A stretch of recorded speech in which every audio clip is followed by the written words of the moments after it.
अच्छा आपण कहवा अनुजाई लुसिफर व शैतान एवं लुसिफर को जो दूत मैंने सपोर्ट करुले से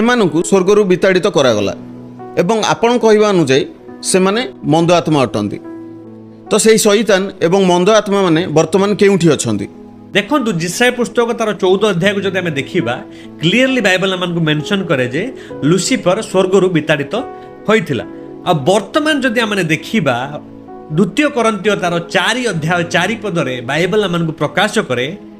एई जगतपति अर्थात शैतान को जगतपति नाम रे बाइबल प्रकाश करे अर्थात जगतर से गोटे राजा भली वर्तमान बसी अच्छी जगतर से राजत्व करुच्ची अर्थात शैतान वर्तमान पृथ्वी रे लोक मान मध्य पाप आणुची लोक मान मध्य विभिन्न प्रकार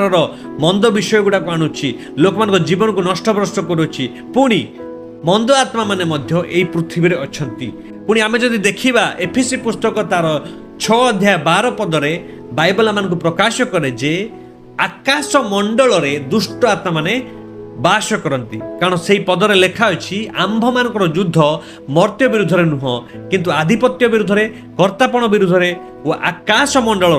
दुष्ट आत्मा विरुद्ध एवं ए जगतपति विरुद्ध जदि आम देखा से मंद आत्मा एवं शैतान ए जगत मध्य कर्तृत्व करुछंती विभिन्न पापर लोक मान पकाउछंती पुणी से माने मध्य आकाश रहीकि जेतेबेले माने प्रार्थना करुछु ताहार उत्तर आसीबारे बाधा देउछंती कारण दानिएल जेतेबेले प्रार्थना करथिले से प्रार्थनार उत्तर को से अपेक्षा करथिले तो जेतेबेले गाब्रिएल दूत उत्तर नै कि पृथ्वी को आसुछंती सेही समय से मंद आत्मा माने से उत्तर को अटकाइबा को चेष्टा करछंती अर्थात गाब्रिएल दूत को बाधा देवा निमंते चेष्टा करुछंती किंतु जेतेबेले दानिएल